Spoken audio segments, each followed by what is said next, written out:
Então, bem-vindos. A gente também grava esse programa aqui. Esse programa é vinculado pelo portal Gás Conecta da Gazeta do Povo. Então, a gente vai ter muitas repercussões aí. E é um papo rápido, né? Um café da manhã dessa série que a gente está discutindo o alinhamento de sócios, né?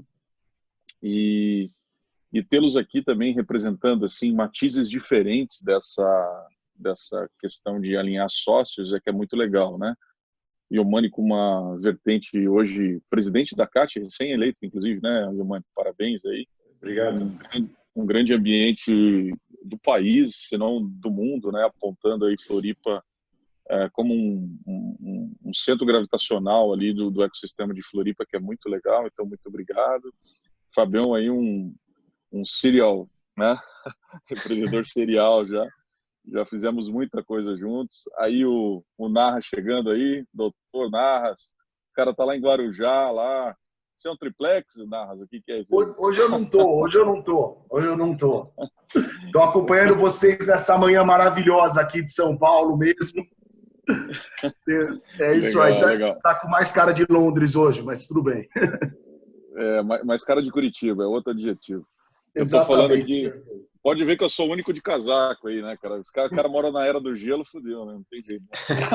Exato. Verdade. Então, vamos lá. República. Nosso papo aqui é rápido e eu queria pedir para vocês se apresentarem rapidamente aí no tweet. A gente tem sempre um gatilho aqui que a gente fala assim, a gente ajuda as pessoas a quê, né? Então, começando aí por você, Bruno, em um tweet, você ajuda as pessoas a quê, meu amigo? Rodrigo. Narras. Sim. Rodrigo Bruno, lógico.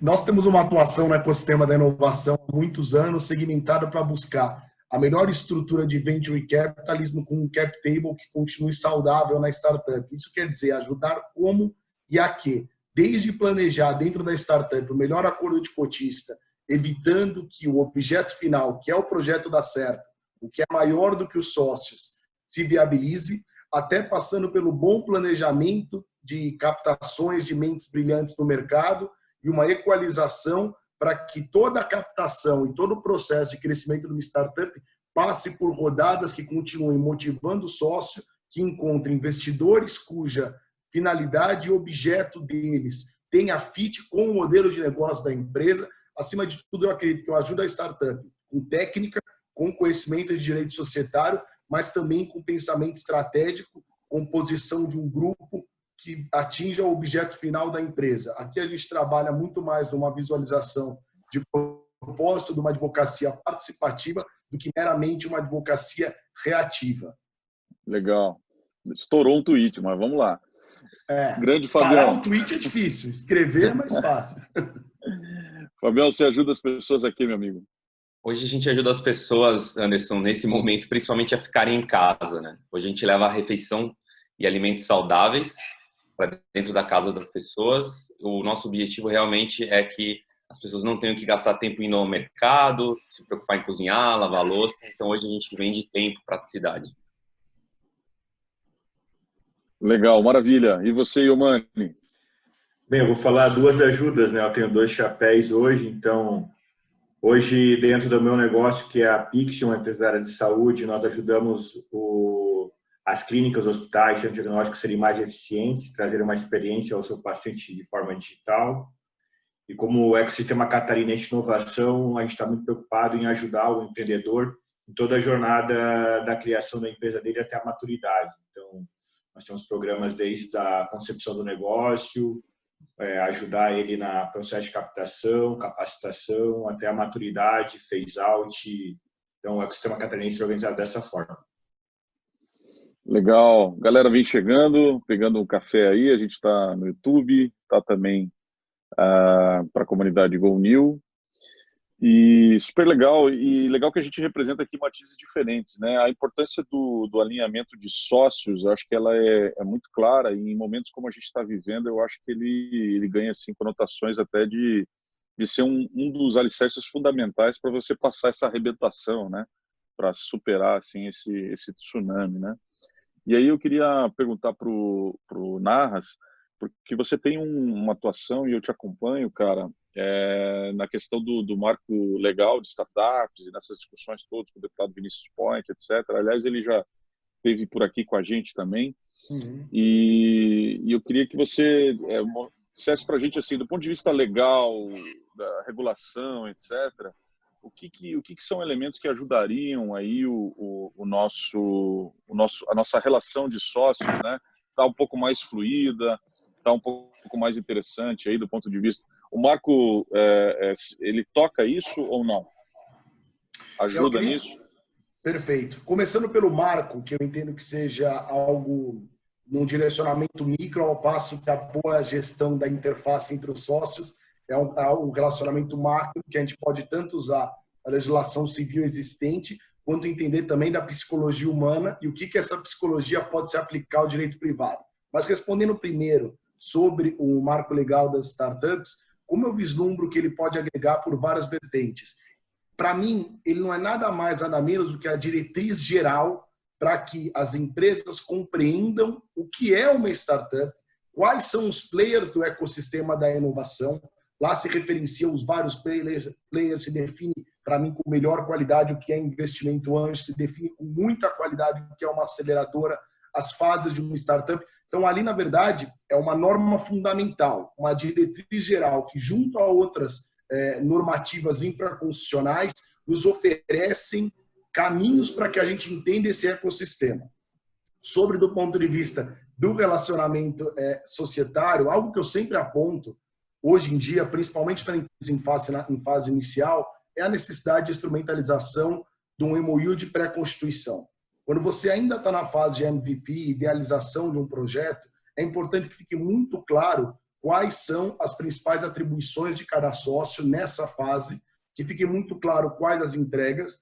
E um dos modelos que nós temos trazido bastante do exterior é o vesting, que a gente que tem sido usado nos Estados Unidos há muito tempo como premissa para alguns fundos de investimento, é aquilo que a gente chama de founder vesting, que é a necessidade do vesting do founder colocar as próprias cotas sobre risco, as próprias ações sobre risco quando recebe um investimento relevante. Por quê? No final do dia, o desalinhamento ele acontece muitas vezes porque cada sócio não está cumprindo com qualidade e com dedicação as atividades principais que havia sido estabelecida. A gente não pode esquecer que nessas empresas limitadas, cujo máximo do ativo é um software, é uma propriedade intelectual, elas são sociedades de pessoas. No final do dia, é o intelecto e a dedicação delas que se sobrepõem muito mais do que o conjunto de ativos que permite essas empresas. Por isso que eu sempre falo desse acordo de pré-constituição, que para mim é uma fase pré-investimento anjo. Em ato subsequente, aí sim, montar uma sociedade limitada, muito claras as regras de sucessão, regras de exclusão, regras de direito de retirada que não prejudiquem a continuidade da empresa. Ninguém é obrigado a continuar associado a ninguém. Ninguém é obrigado a manter-se num negócio. Podem haver condições que levam à exclusão e você não pode falar de sucessão em uma empresa de tecnologia em base inicial, porque não tem muito sentido também nesse aspecto, sem que tenha uma previsão para que isso aconteça da forma menos custosa. Então, Anderson, proteger a startup no começo é importante. E criar a cultura. Legal. Não adianta todos esses players cederem participações muito relevantes logo no começo do negócio para que eles fiquem desmotivados e passem a ter diretamente um confronto com um primeiro investidor anjo e inviabilizem uma próxima rodada. Legal. Para que não dê uma dissonância de expectativas entre os sócios e entre os sócios terceiros. Muito bom. E, Omani, você tem uma visão, cara, de ecossistema, né, em função até da tua posição, e você já vinha dentro da ACAT também, né, quer dizer, você é um cara aí de alguns carnavais, né, em Floripa, dentro do militando, seja empreendendo, seja dentro... Mas eu queria te fazer uma pergunta agora do Yomani ecossistema, né, o cara que tem a visão holística hoje, aí, principalmente de um movimento tão pujante como o movimento catarinense, especial de Floripa. Você está vendo as empresas, as startups conseguirem passar, de modo geral, essa arrebentação agora, em função de todo esse impacto do Covid? Como que está isso no sistema de Floripa? Você poderia comentar um pouquinho aí para a gente? Claro. Não é uma passagem homogênea, né? Isso está muito relacionado ao impacto econômico que o negócio da empresa está alicerçado. Então, nós temos empresas que estão passando super bem, estão até crescendo, inclusive. Eu também sou investidor anjo, tenho até empresa no portfólio crescendo por conta do mercado que ela está posicionado, e tenho, obviamente, empresas, por exemplo, a cadeia de bares e restaurante altamente impactado. Então, a gente tem essa heterogeneidade aqui, da mesma maneira que a economia está sendo atingida de maneira assimétrica, as empresas também, né? O que a gente vê é que é momento, óbvio, né, até entrando no tema aqui de hoje, um forte alinhamento dos sócios, porque é uma coisa que nunca está prevista. Então, aí que eu acredito que o propósito e o objetivo comum, principalmente dos empreendedores, é colocado à prova. Sempre falo que é dos momentos difíceis, né, que valores alinhados e propósitos alinhados é que vão fazer com que a forma que o negócio ultrapasse essa dificuldade. Particularmente, falando do ecossistema, a CAT criou trilhas nas principais, talvez, desafios que os empreendedores estão passando. Isso vai, então, desde uma compilação das medidas provisórias trabalhistas, que foi e voltaram várias vezes, e como isso podia impactar o negócio das empresas. Daí eu não falo só de startups, eu falo do ecossistema como um todo. Também foi criado trilhas e orientações sobre as questões de linhas de financiamento, que também eram bem heterogêneas. No porte, na categoria da empresa, havia situações como essa também. Ferramentas de infraestrutura, né? Porque, de repente, nós somos colocados a um trabalho remoto, então, desde gerenciar infraestrutura, gerenciar a equipe, como metodologia de trabalho, né, de gerenciamento remoto. Um pilar voltado a pessoas também, a saúde mental.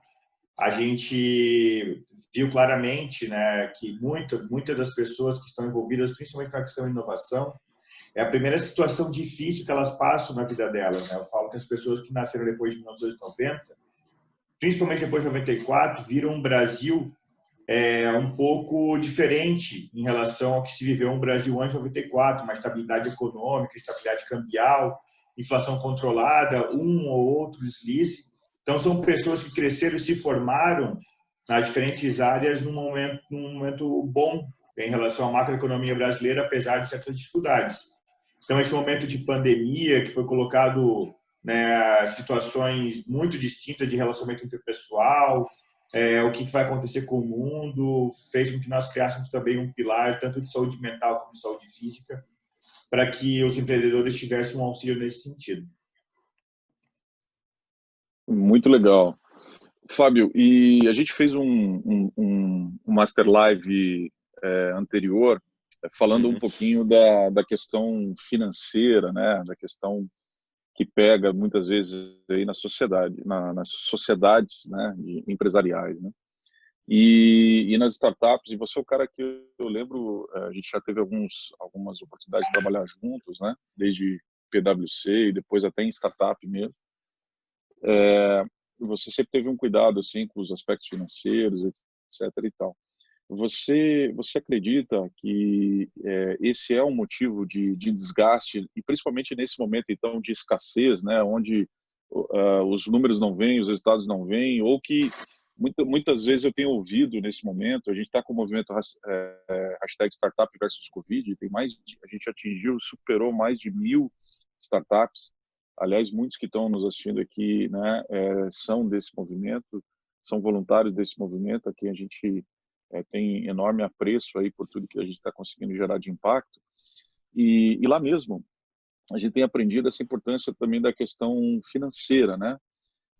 Então, dentro desse aspecto financeiro, você acha que nesse momento de escassez, de transformação, de tentar passar isso, esse é um elemento ainda mais agressivo para a sociedade? Qual que é a tua experiência nisso? O que você pode comentar com a gente nesse ponto? Sim, Anderson.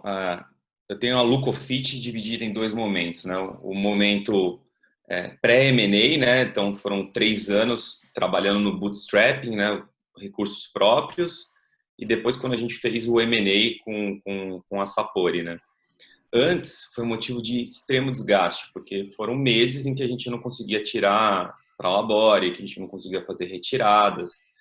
Então, o que sobra é o propósito e o quanto você acredita na empresa para continuar firme no negócio.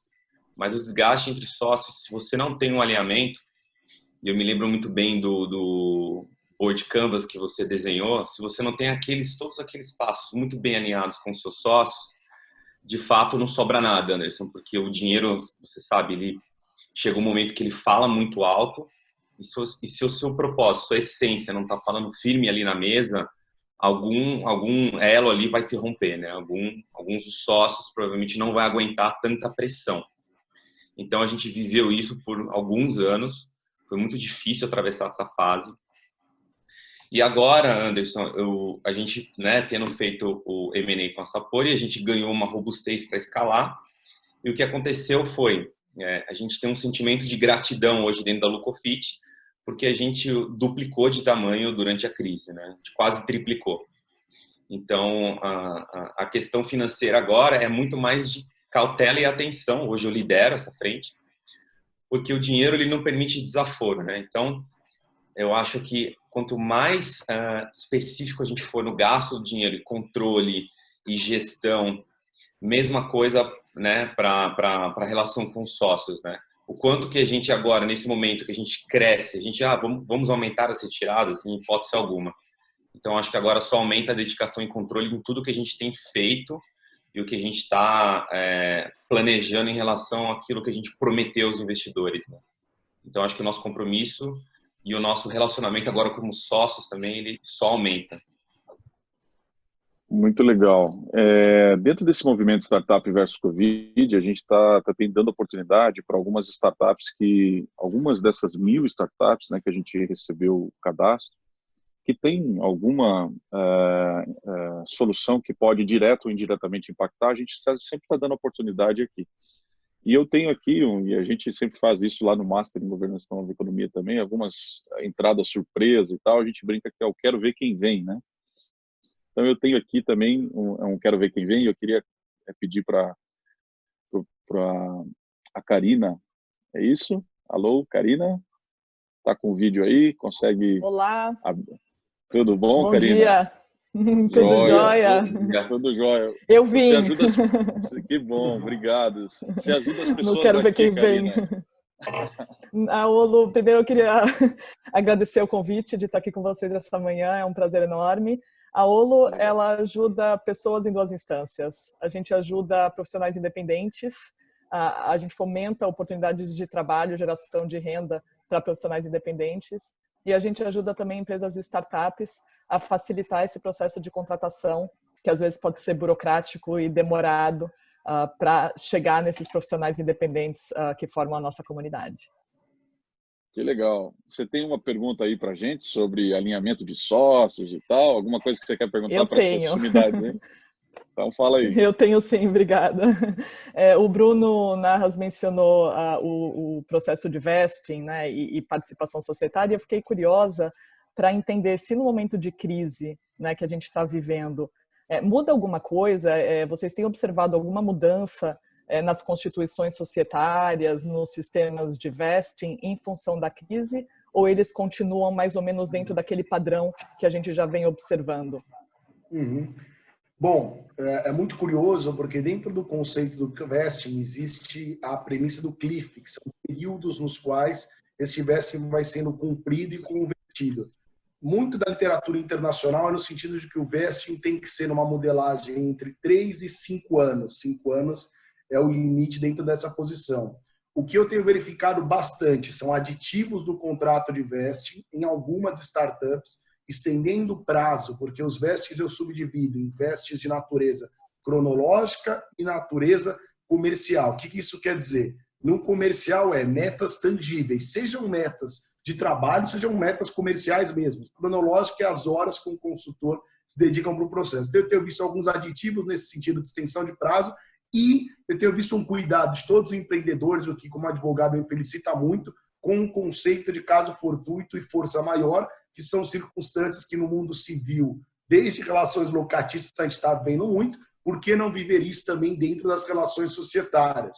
Ou seja, compreender que houveram afastamentos que inviabilizaram um trabalho adequado e, curiosamente, por estarmos vivendo uma situação de força maior e caso fortuito, dentro da minha tese, na minha pós-graduação na GV, eu falo, minha tese é sobre vesting. Quando eu apresentei essa tese, eu falava muito do enriquecimento ilícito. Era muito importante que, no caso de uma rescisão de um veste, tenha, por mais que seja um valor diminuto, alguma regra para que se pague o cliff que parou no meio. Houve muito desligamento. E a gente tem que lembrar que o vesting muitas vezes congrega um valor fixo, monetário, mais um instrumento de vesting em paralelo que compensa um delta do que aquele profissional ultra gabaritado deveria receber, né? O começo do vesting é muito na Irlanda, lá eles tinham muito profissional de TI bom, que era caro, trabalhava em multinacional, e o jeito de trazer para a startup era prometer uma participação. As pessoas têm tomado mais cuidado com a cláusula de rescisão, visto a infelicidade do desemprego que deve vir por aí. De novo, o Brasil, os profissionais de TI não têm entrado em vesting puro, principalmente os profissionais de TI, eles têm entrado no híbrido, e acho que a maioria, na verdade, dos segmentos, um país de renda média como é o nosso, é muito difícil você pedir para que se entre com vesting puro. Então, em resumo, um cuidado com as condições de rescisão na metade do cliff, uma compreensão dos conceitos de força maior que podem atingir também relações societárias com base em meta e uma extensão de prazo dentro desses instrumentos. São algumas características que eu tenho visto se repetirem bastante no universo de vesting e de planejamento de stock option no geral. E parabéns pelo trabalho de vocês aí, muito bacana. Devem estar também Obrigada. com experiências nesse período de crise, com certeza. Obrigada pela resposta.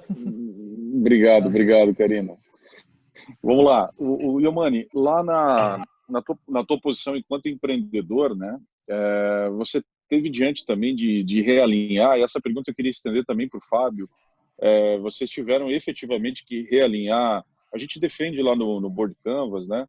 Aliás, amanhã está começando o primeiro Partner Lab, né, e do Board Canvas, baseado no Board Canvas, mas é um programa realmente de aceleração, de mentoria para sócios, inteiramente gratuito, que o GoNew está fazendo. A gente selecionou 40 pessoas que são sócios de empresa, que vão receber essa mentoria. Essa primeira turma está começando amanhã, 100% gratuito.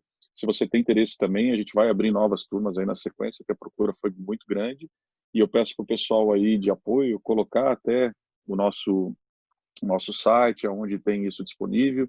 A gente comentou aqui do Board Canvas também, que é um dos elementos, né? Hoje a gente tem alguns artefatos que eu acho que podem ajudar nessa questão do alinhamento societário. Você tem o caderno de governança para startups e scale-ups do IBGC, do qual eu, com muita honra, sou voluntário lá do IBGC. A gente tem o livro Governança e Nova Economia, que preconiza algumas coisas.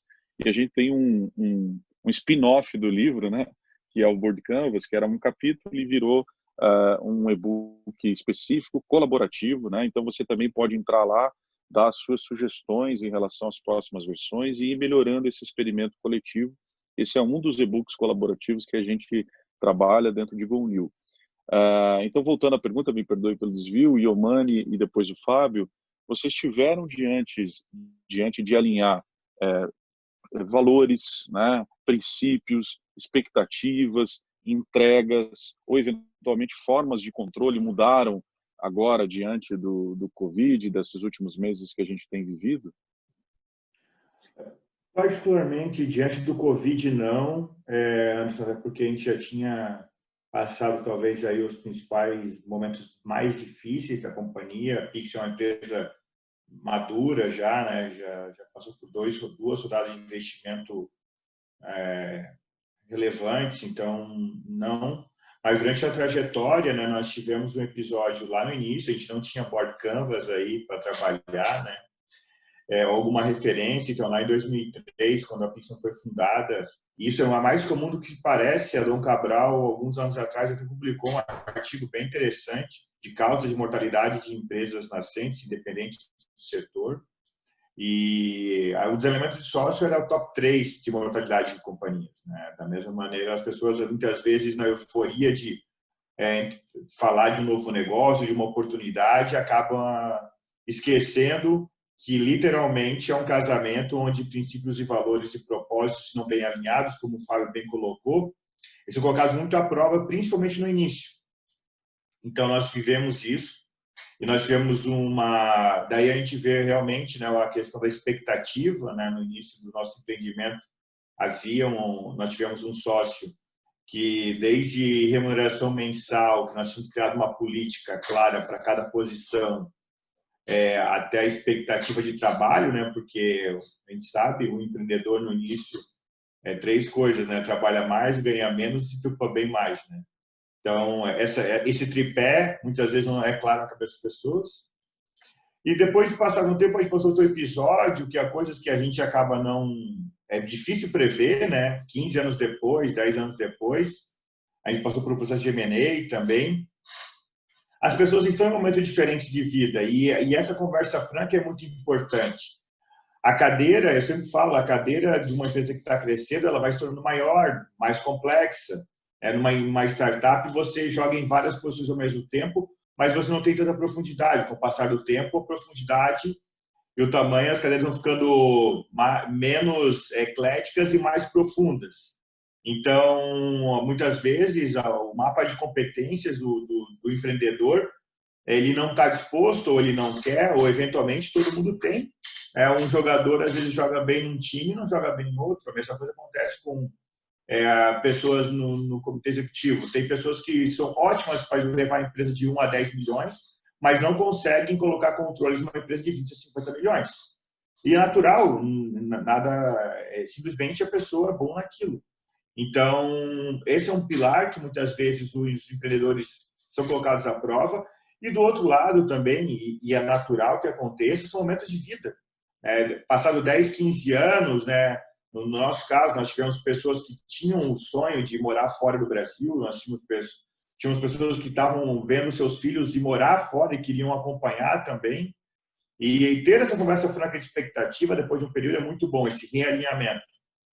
Então, na verdade, o que nós passamos agora com os founders foi simplesmente essa reaproximação para ver o que nós queremos com o nosso ativo, em relação a estratégias de médio e longo prazo, já que o momento de vida de cada um é bem diferente.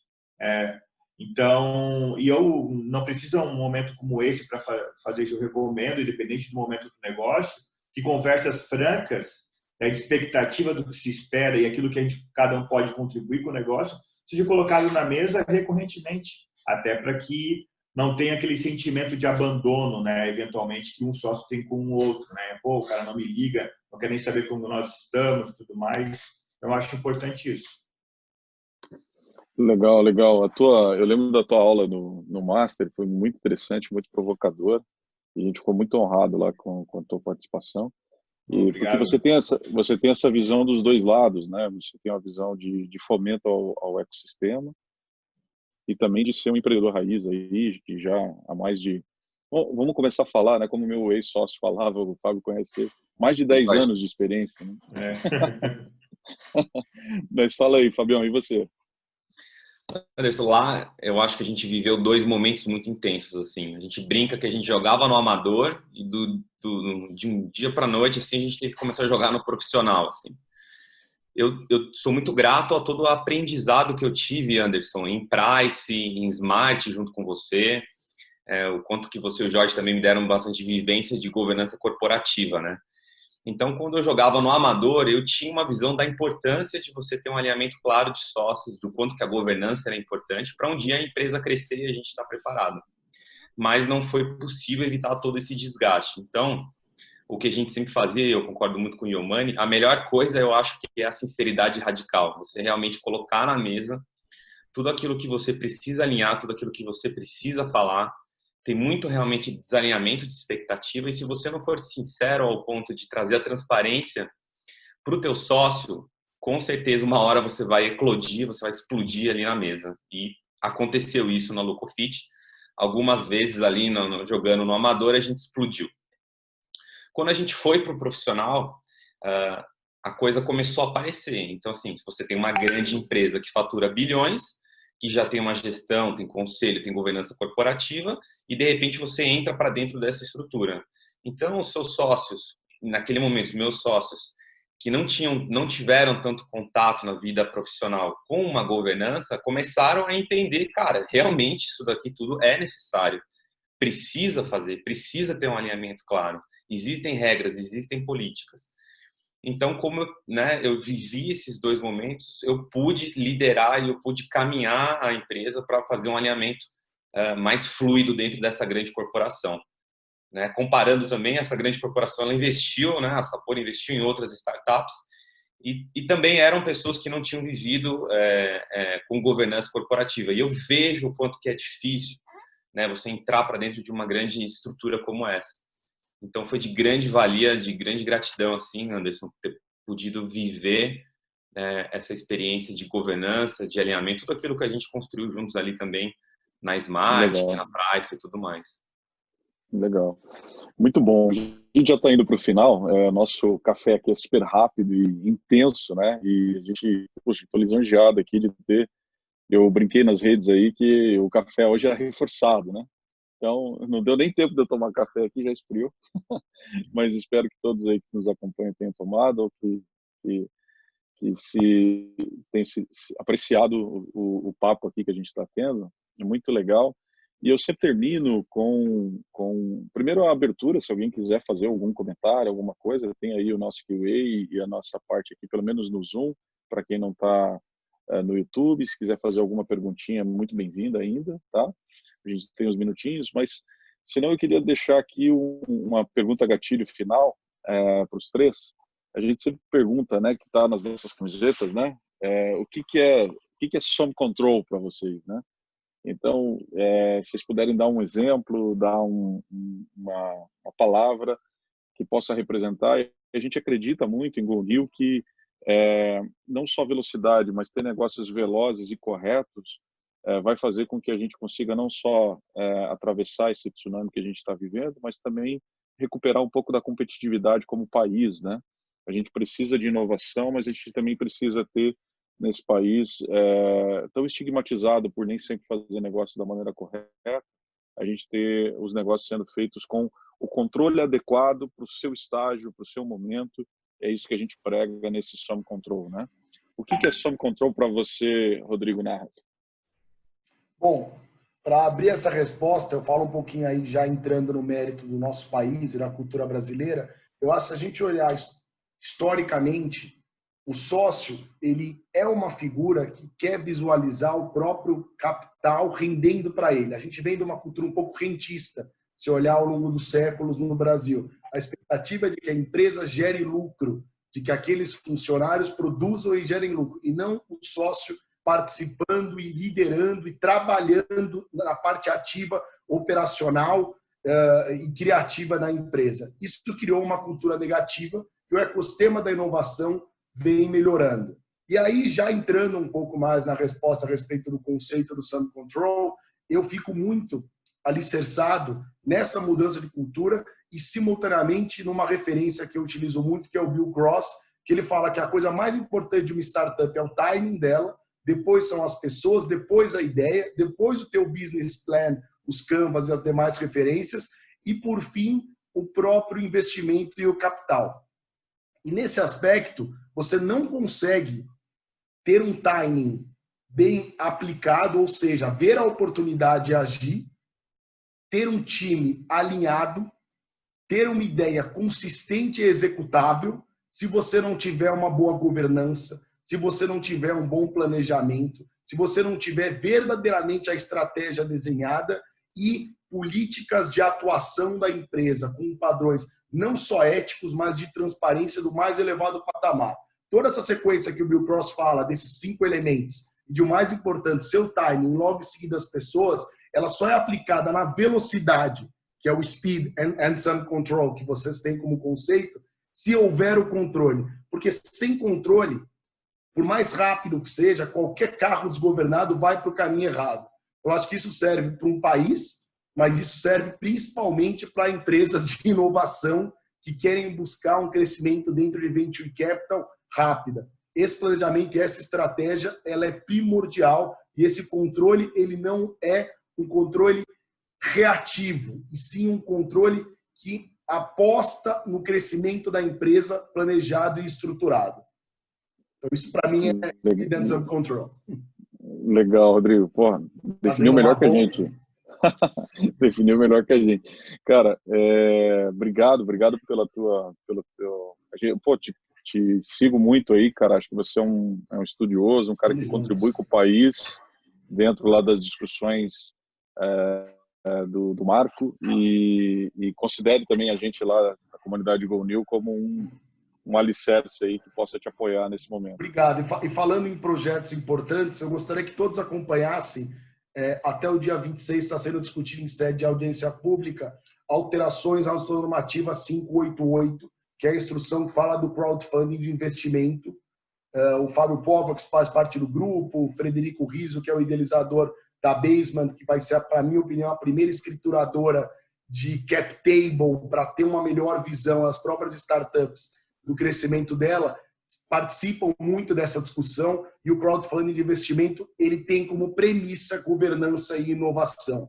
Eu acredito que a próxima revolução de curto prazo seja essa instrução normativa que regulamenta esse tipo de captação, sofrer algumas alterações para poder receber aportes maiores, captações maiores, ofertas públicas menos, vamos dizer assim, engessadas. Então, a gente está vivendo uma revolução no mercado de capitais também voltado para o ecossistema da inovação. Eu conto com apoio, com acompanhamento, vocês se manifestarem na CVM, acho importantíssimo, acho que o espaço é agora, a CVM viu a importância, mais uma vez, de expandir esse âmbito e a governança para que essas captações públicas aconteçam de forma simplificada, porém saudável, que é assim que tem que ser para as startups. Legal. E quem sabe o mercado oportunidade secundário também.